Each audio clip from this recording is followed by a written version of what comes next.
donne ici la courbe représentative d'une fonction g qui est tracée en bleu dans ce repère, et on donne différentes propositions, on nous demande de cocher celle qui est vraie. Alors a priori ça veut dire que parmi toutes ces propositions, il n'y en a qu'une seule qui est vraie, mais on va quand même les examiner une par une. Alors la première, on nous dit que la limite quand x tend vers 6 plus de g de x appartient à R, et la limite quand x tend vers 6 moins de g de x appartient à R. Alors la première chose évidemment c'est de comprendre ces écritures-là. Quand on parle d'une limite quand x tend vers 6+, ça veut dire qu'on parle d'une limite quand x tend vers 6, mais par valeur supérieure à 6. Donc ici par la droite, comme ça. Et la limite quand x tend vers 6-, c'est la limite quand x tend vers 6, mais par valeur négative, donc la limite à gauche, en tendant à 6 par la gauche.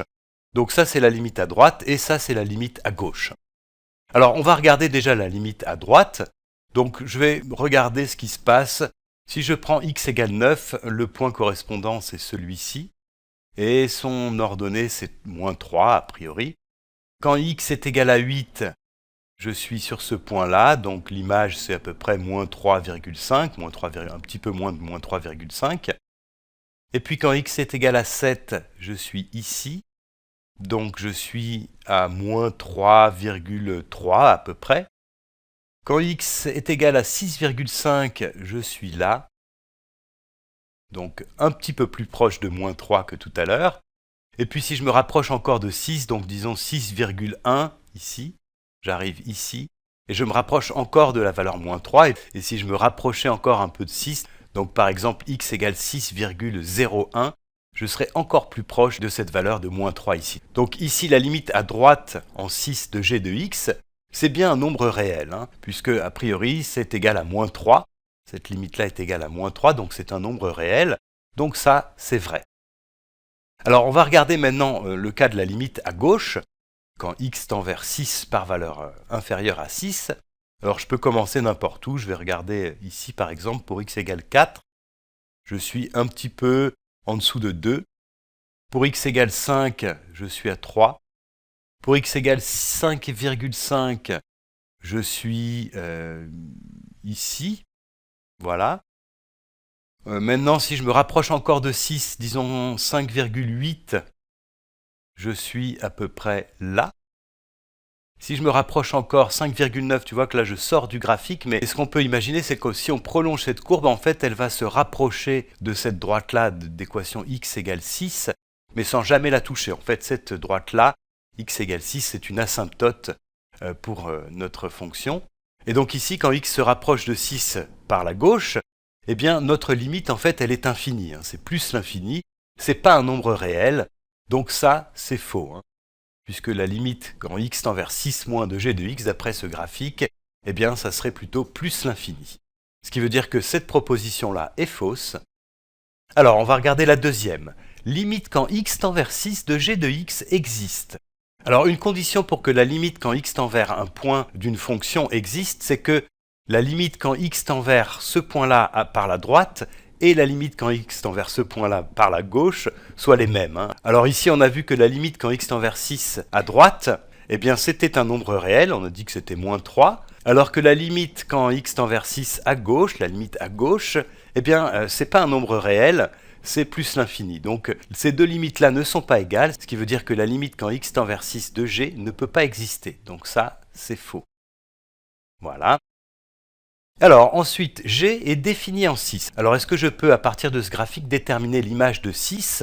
Alors 6 c'est là, je descends sur la courbe et effectivement là j'ai pas l'image de 6 puisque c'est un cercle vide, ce qui veut dire que ce point-là, le point de coordonnées 6 - 3 n'est pas un point de la courbe, donc l'image de 6 c'est pas -3 par cette portion-là de la courbe. Et puis quand je regarde l'autre portion, bien c'est pareil, là je ne peux pas déterminer l'image de 6 puisque là j'ai une asymptote verticale, donc g n'est pas défini en 6. Alors est-ce que g est continu en 6? Alors pour qu'une fonction soit continue en 6, il faut deux conditions. Enfin, il faut même trois conditions. La première, c'est que effectivement, il faut que la fonction soit définie en ce point-là. Alors déjà, ça, c'est pas possible puisqu'on a vu que g n'est pas défini en 6. Et puis, il faut une autre condition, c'est que la limite de la fonction en ce point doit exister, ça doit être un nombre réel. Et il y a une troisième condition, c'est que cette limite-là qui doit exister doit être égale, doit coïncider avec l'image du point par la fonction qui donc est définie en ce point. Ici, on sait que la limite de quand x tend vers 6 de g n'existe pas. On sait en plus que la fonction g n'est pas définie en 6. Donc effectivement, elle ne peut pas être continue en 6. Donc ça, c'est faux. Et d'ailleurs, on peut se rendre compte tout à fait de ce qui se passe ici. Tu vois que quand on s'approche de 6 par valeur inférieure à 6, on tend vers l'infini. Et puis tout d'un coup, quand on dépasse la valeur 6, il y a un saut. On se retrouve sur cette portion-là. Donc effectivement, là, c'est dans le sens le plus commun du terme. On voit bien qu'il y a une discontinuité en ce point-là. Donc la seule proposition vraie, c'était la dernière. Aucune des précédentes propositions n'est vraie. Alors, on va faire un autre exercice du même genre. Voilà, donc on a une fonction g, donc la courbe représentative de g qui est tracée ici. Et on nous demande de cocher les propositions vraies. Cette fois-ci, a priori, il y en a plusieurs. Alors, on nous parle de la limite quand x tend vers 3 à droite. Et on nous dit que cette limite-là est réelle. Et la limite quand x tend vers 3 à gauche aussi. Alors, on va regarder ça. On va regarder d'abord la limite quand x tend vers 3 à droite, donc par valeur supérieure à 3. Alors, pour x égale 5, je suis ici. Donc, à la valeur moins 3,2 à peu près. Pour x égale 4, j'arrive ici, je me rapproche un peu de ce point-là. Pour x égale 3,5, j'arrive ici et je me rapproche un petit peu de ce point-là. Je suis à la valeur moins 2,5 à peu près. Si je prends 3,1, je suis à peu près ici.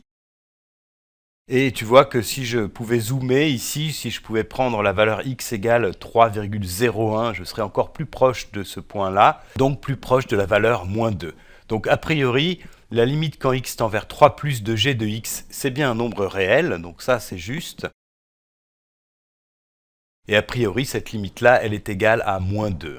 Donc ça c'est juste. On va regarder ce qui se passe maintenant pour la limite à gauche, en 3 à gauche.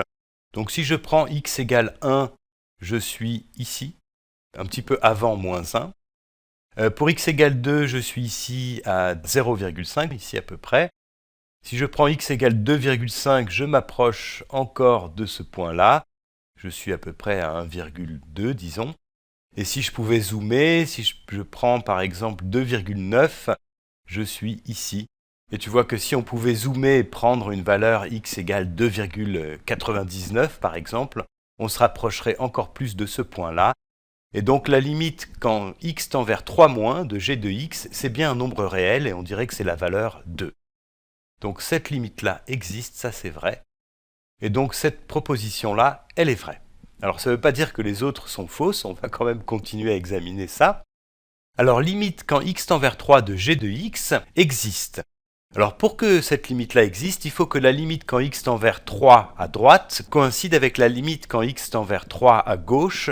Et ce n'est pas le cas ici, puisqu'on a vu que la limite quand x tend vers 3 plus, ça sera moins 2. On peut l'écrire ici, ça c'est moins 2.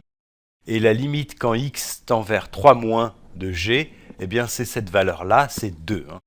Donc ces deux limites-là, à droite et à gauche, en 3 ne coïncident pas. Donc la limite en 3 de g n'existe pas. Donc ça c'est faux. Voilà. Alors g est défini en 3. Alors si je regarde x égale 3, c'est ici. Alors j'ai effectivement une image. G de 3, c'est moins 2, puisque ce cercle plein ici veut dire que c'est bien un point de la courbe de g. Donc g de 3 est égal à moins 2. Ici, ce n'est pas le cas, puisqu'on a un cercle creux, ce qui veut dire que ce point-là ne fait pas partie de la courbe. Donc g est défini en 3. Cette proposition-là est vraie, et on peut même dire que g de 3 est égal à moins 2. Ensuite, g est continu en 3. Ça, c'est certainement faux, puisqu'on a vu que la limite quand x tend vers 3 de g n'existe pas.